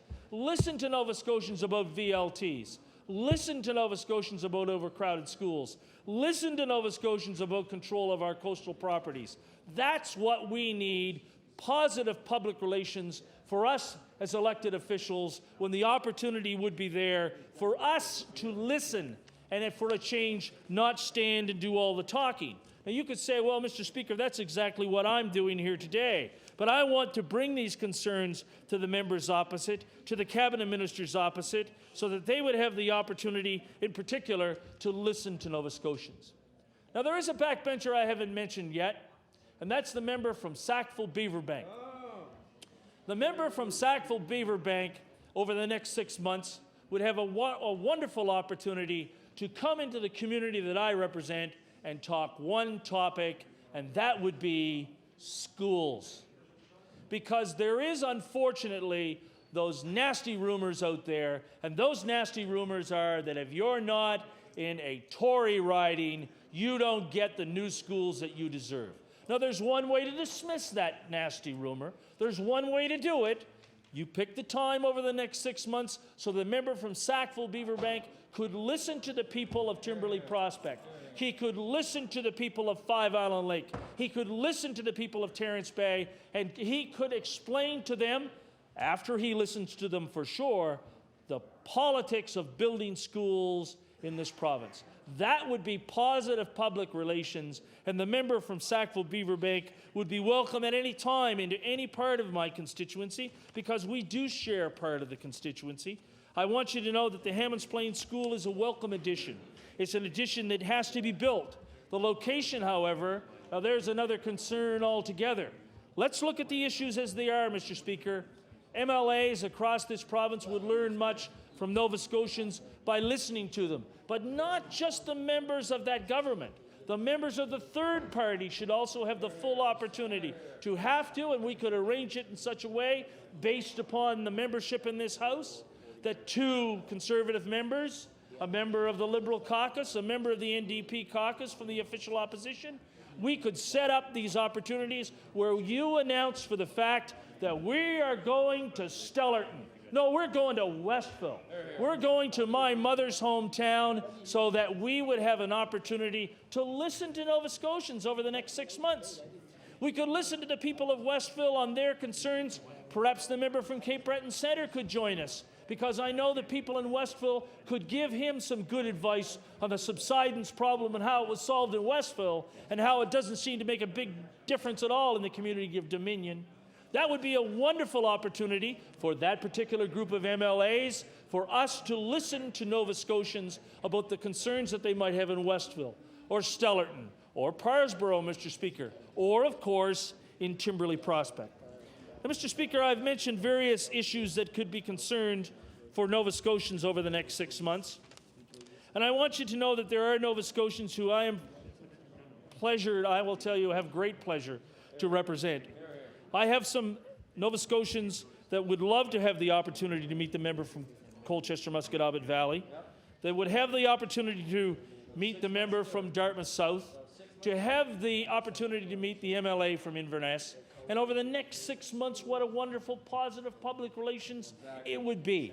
The opportunity to listen to Nova Scotians, whether it's about insurance rates, Now, there's an issue of concern about Nova Scotians, whether it's about the RSS strike, whether it's about any other issue when it comes to what we as political leaders, and that's, after all, what we're supposed to do, Mr. Speaker. We are supposed to be leading from one issue to another by bringing forth progressive legislation, by bringing forward ideas that are going to make this province a better place. And what a better way to do that, Mr. Speaker, than to have the opportunity for Nova Scotians to listen, have Nova Scotians speak to us on one-on-one situation in the very communities, that they don't have to come out of their way. They don't have to come downtown Halifax, that we go to them. And that's the advantage of a 6-month hoist. I've brought that to the attention of members previously. I bring it to them again. I look forward to arranging the tour. I look forward in particular to having the member from Hants West in the community of Timberley Prospect to listen to an issue that's of absolute crucial importance today. And that, of course, is insurance rates. That would be an example of positive, demonstrable leadership, an example that we need more from this government, from the members of the third party, from the members of the official opposition, to listen to Nova Scotians. And after that 6 months, that 6 months will be, after all, in my opinion, Mr. Speaker, a wonderful opportunity for Nova Scotians to have their say with us as elected officials. I thank you for your time. The honourable member for Sackville-Cobequid. Thank you very much, Mr. Speaker. And the eloquent comments of my colleague are a difficult act to follow. And Mr. Speaker, as I begin my remarks, I quite honestly don't know if I'm going to be on my feet for 5 minutes or 10 minutes or how long, depending upon how motivated I become during my remarks. But, Mr. Speaker, there are a number of things that I certainly want to put on the record and get off of my chest. And the first thing, Mr. Speaker, I want to say that, quite honestly, I am extremely disappointed, and disappointed, I have to say, more even than I am angry. I'm disappointed in our Premier and in the members of the Tory caucus. Now, Mr. Speaker, even though I'm a member of the opposition, when governments change, you have a feeling of optimism. You'd like to think that the new bunch that is going to come in is going to be better than the bunch that Nova Scotians booted out. Nova Scotians, and I include myself in that group, had some optimism that the Premier was going to be leading a new and a different style of government, one that it was going to be genuinely compassionate, looking at the true needs of Nova Scotians in general. It's as if the Premier, when he crossed from this side to that side, as if his body and his mind was taken over, possessed by somebody else. Another force has taken him over. You know, I remember the things that the Premier, as a leader of the third party, was saying when he was on this side. And I was optimistic, Mr. Speaker, when the Minister of Finance was starting to make different noises about the tax cut, and saying that the tax cut wasn't necessarily going to come in the form that people expected, in the terms of a 10% tax cut, but that it could come in different ways. And I'm one of the first to say that Nova Scotia families need and deserve a break. And, Mr. Speaker, that break can come in the way of a tax break. But there are many different ways that you can assist Nova Scotia families. What I call this budget, Mr. Speaker, is the glass turkey budget. Now, you know, in the old days when there were elections, people, you know, you'll remember stories of this, Mr. Speaker, about the pints that used to be given out, the boxes of chocolates and the nylons. But I guess inflation has struck. And you'll know what a glass turkey is. I know that a lot of people don't nowadays, but I know of what glass turkeys are because, quite honestly, I've bought tickets and raffles for glass turkeys over the years. And that's that great big bottle, Mr. Speaker. I think it's like 4 liters. At least 4 liters or more of liquor, Mr. Speaker. And it's interesting that about the same time we started the debate on this bill, the government House Leader, in his capacity as the head of the Liquor Commission, a release came out from the Commission talking about a new campaign, Rums of the World. And Nova Scotians are going to get, just about the time they go to vote, a check, which should be about just enough to purchase, should they wish, a glass turkey. Mr. Speaker. So I call this the glass turkey budget.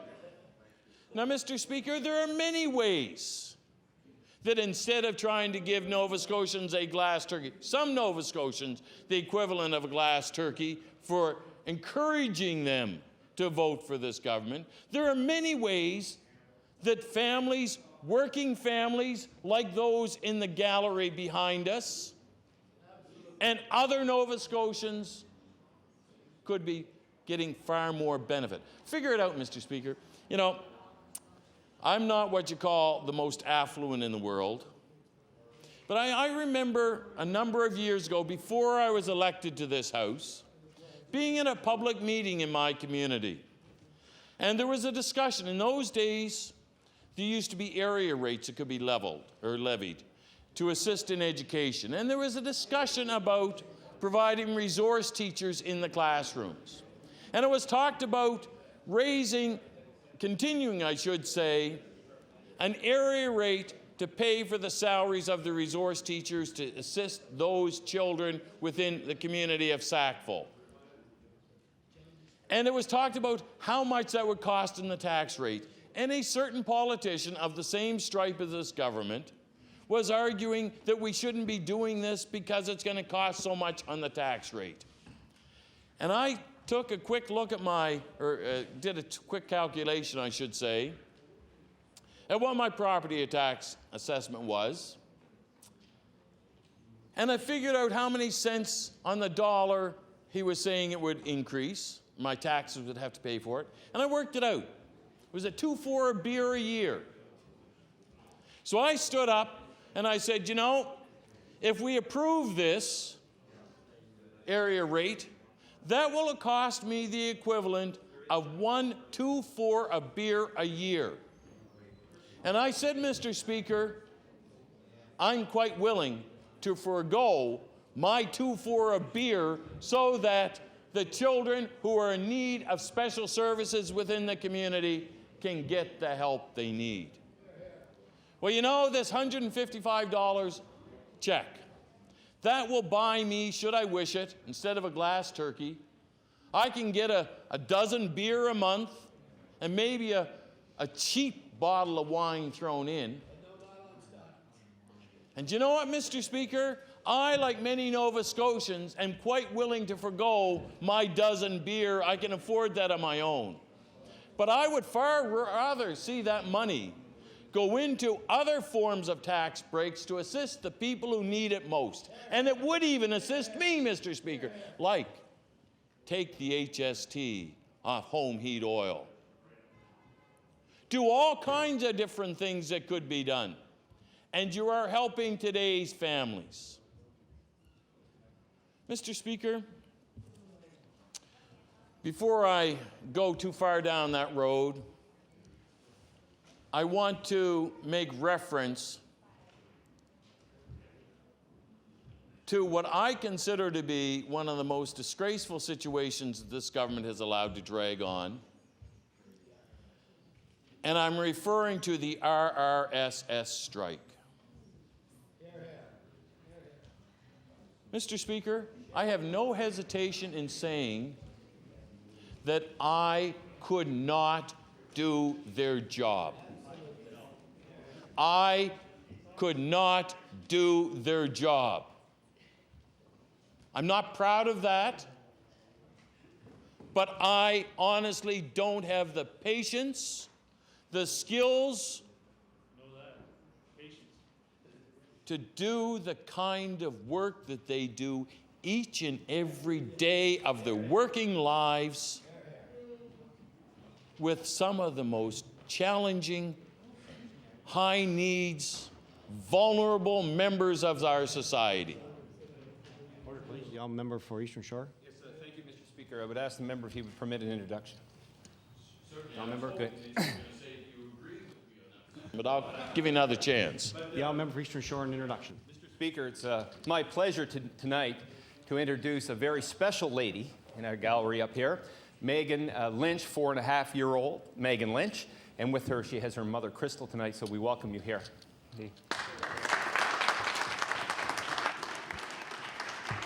Hi, Megan. We certainly welcome you to here this evening. The honourable member of Sackville-Cobequid. Thank you. You have the floor. Mr. Speaker, and I also welcome our special guests who are here and all of the other special guests who are here as well this evening, Mr. Speaker, because they too are very special people. Now, Mr. Speaker, I want to just continue on this strike for a minute. And I have had the pleasure of visiting small option homes. And I have witnessed the care, the love that these people display towards their charges. Mr. Speaker, I know that some of these workers on days like holidays on Christmas, if those in their charge have nobody, no family members to whom they can go home for special days, will take them to their own homes, to their dining room table, to share their holidays with them. You talk to the people outside, Mr. Speaker, and what do they talk about? Not just themselves, their genuine concern for those who are in their charge, and the concern about what is happening to them.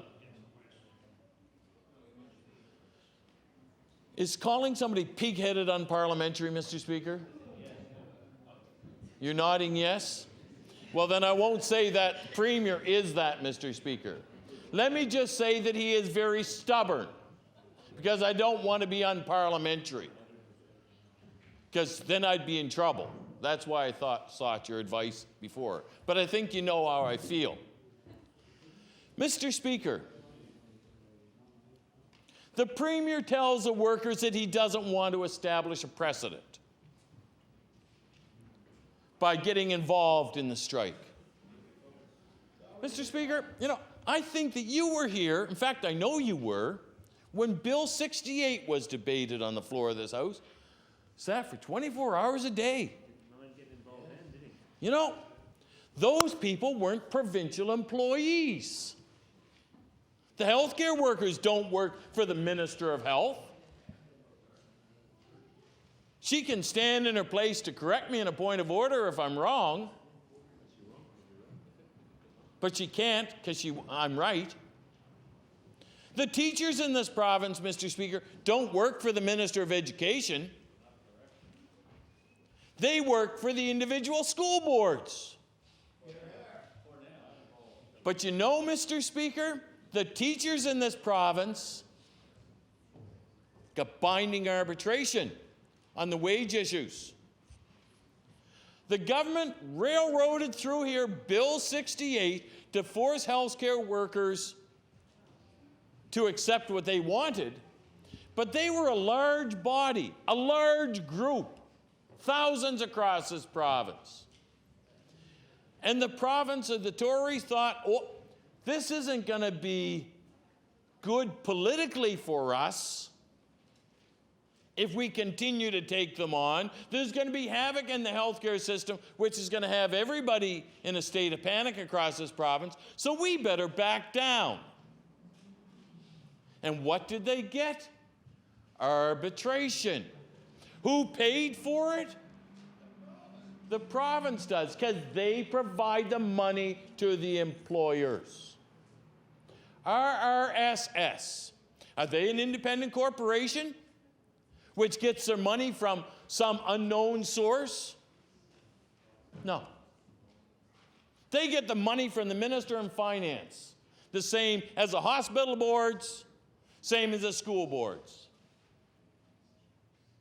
But you know, I'm not allowed to say the Premier, who is, I'll say he's stubborn, has decided that in this case, all of a sudden, he can't get involved. I suggest, Mr. Speaker, that he thinks that the workers, those who work in the small option homes, being a smaller union, a smaller group, I should say, won't have the major public support. And therefore, he won't pay the political price. Therefore, he's going to have a different standard for them than he had for all of the others. Look into the eyes of those, Mr. Speaker.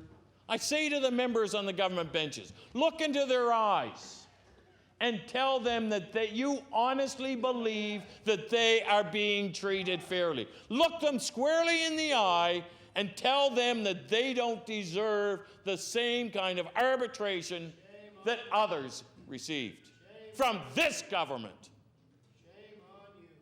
Look them in the eyes and say that. Look, Mr. Speaker, at their ages. Many of these workers are very young. They have worked hard to get their training, their education, and to continue to upgrade their skills. They are compassionate, they are dedicated, and they want to continue to serve those they love in the work they enjoy and which they're good at. But you know, Mr. Speaker, they also have families. Some of them are single family members, Mr. Speaker, and the sole breadwinner. And they have children to feed. Some of them have children with special needs. Do you know what? They can't afford to continue to work if they aren't going to be able to get a fair wage. Because they also have the same aspirations that each and every one of us does for our families. And that's reasonable. Look them in the eyes and tell them why they should not have binding arbitration the same as others. Provincial employees, they haven't got the right to strike. In place of that, they have arbitration if it can't be resolved.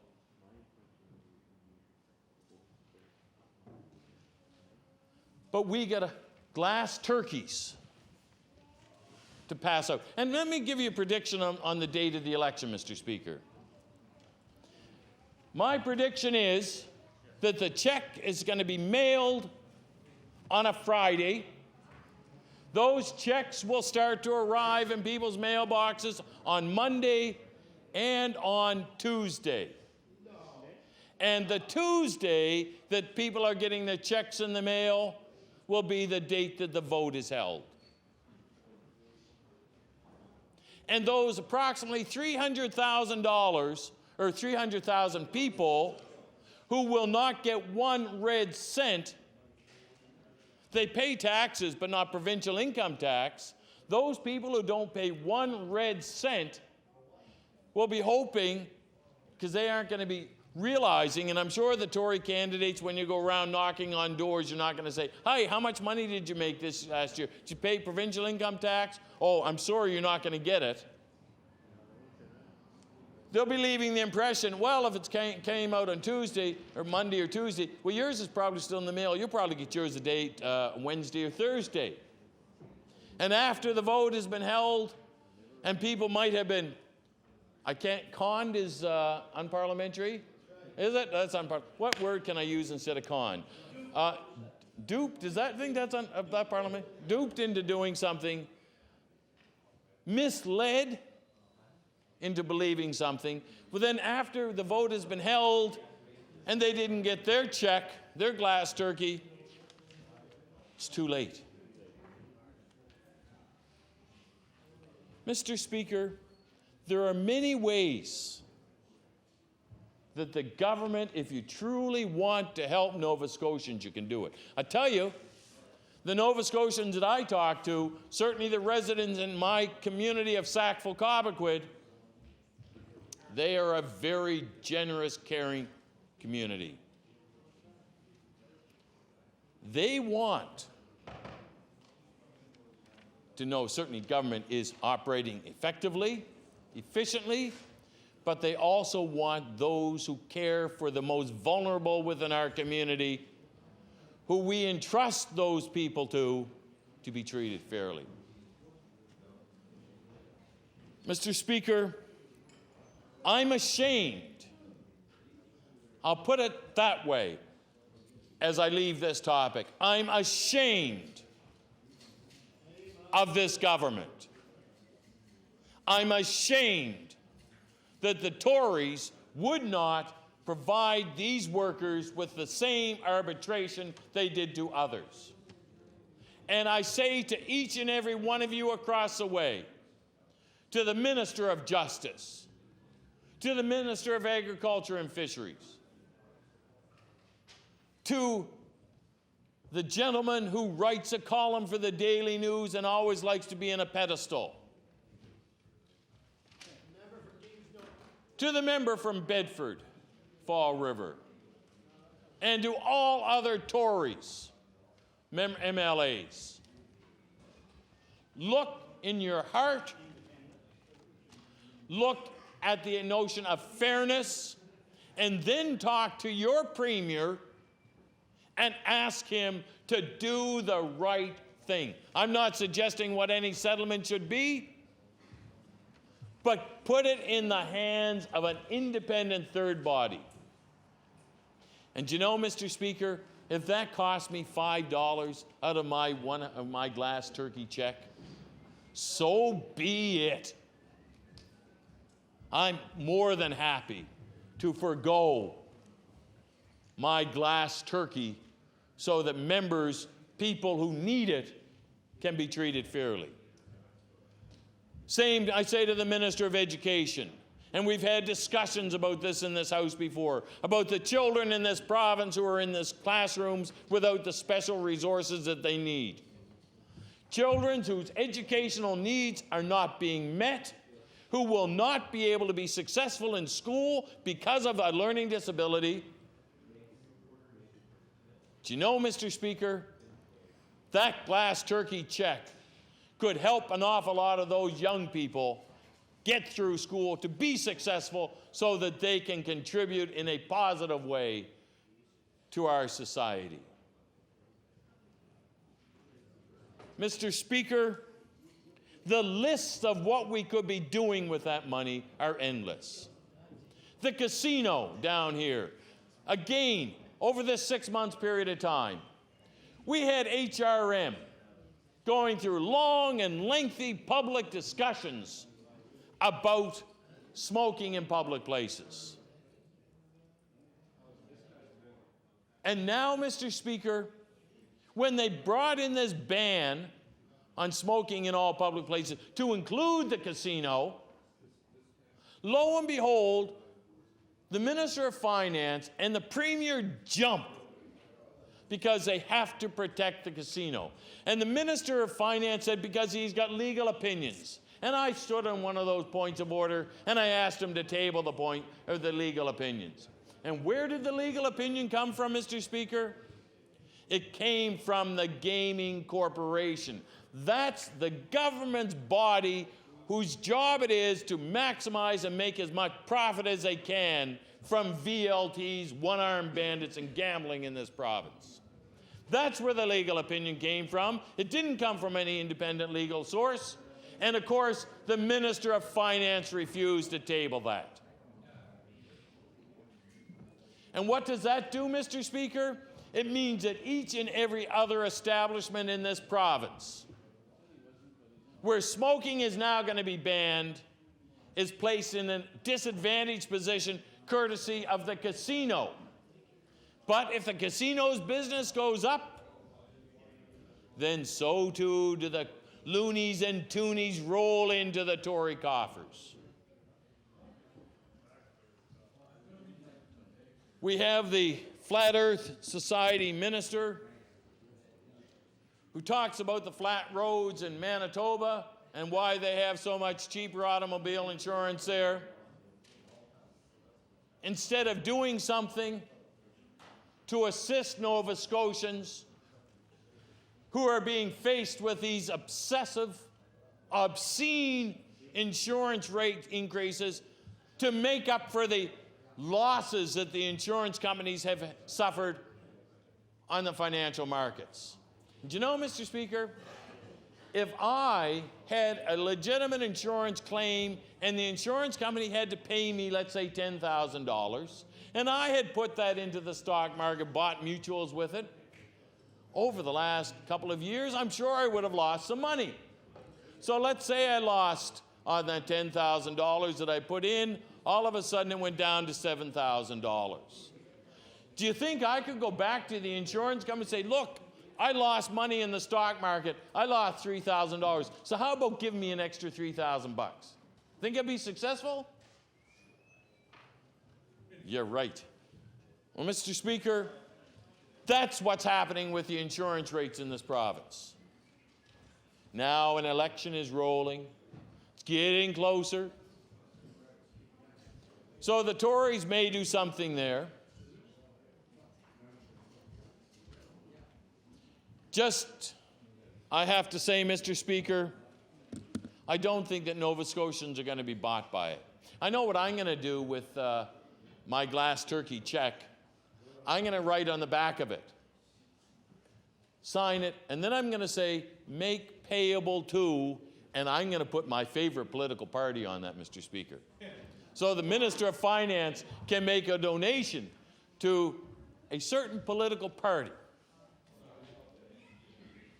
Do you know, Mr. Speaker, the Nova Scotians that I've spoken with who will be getting a tax break or that glass turkey check, they'll take it, but they aren't being impressed. Mr. Speaker, what we're seeing over the last, and in fact this whole session, there's virtually nothing in the way of legislation. The government agenda is virtually void of anything. We've got this bill, which is strictly an election bill. I don't know who's running things over there. I don't think it's cabinet anymore. It's certainly not the backbenchers. Who's running it for the government right now? The people who are advising the Premier are the backroom spin doctors, the so-called political experts. It's like, you know, Mr. Speaker, before the last election, I knew how the government was going to vote on the, and I don't blame them for voting against the last budget that the Liberals brought in, the Merlin budget with the $600 million hidden off books, supposedly wasn't a debt and all that stuff. But people were wondering, how were the Tories going to vote? Well, you knew, Mr. Speaker, when out in the streets you saw people running around in jackets that said, the Harris team. The Harris team, the blue team from Ontario had flooded down here.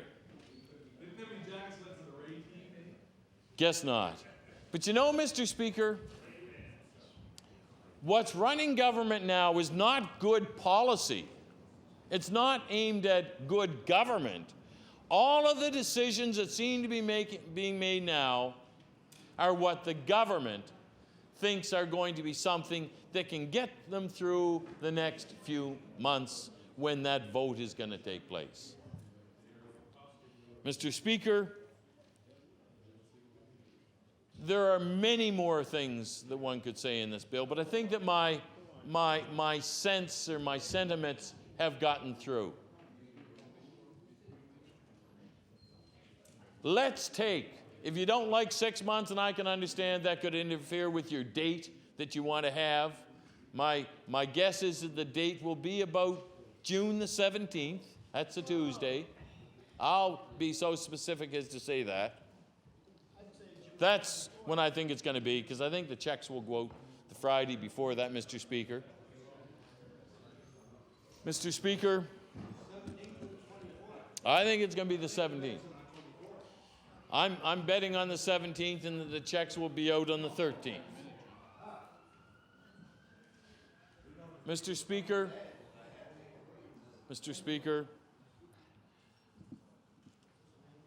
we could, if the government wants to go in the fall, amend the 6 to 3. But, Mr. Speaker, surely to heavens, the government should be amending this legislation and amending the budget to actually put the money into those uses that are going to generally benefit the vast majority of Nova Scotians. And with those comments, I will, as we're reaching this time, I will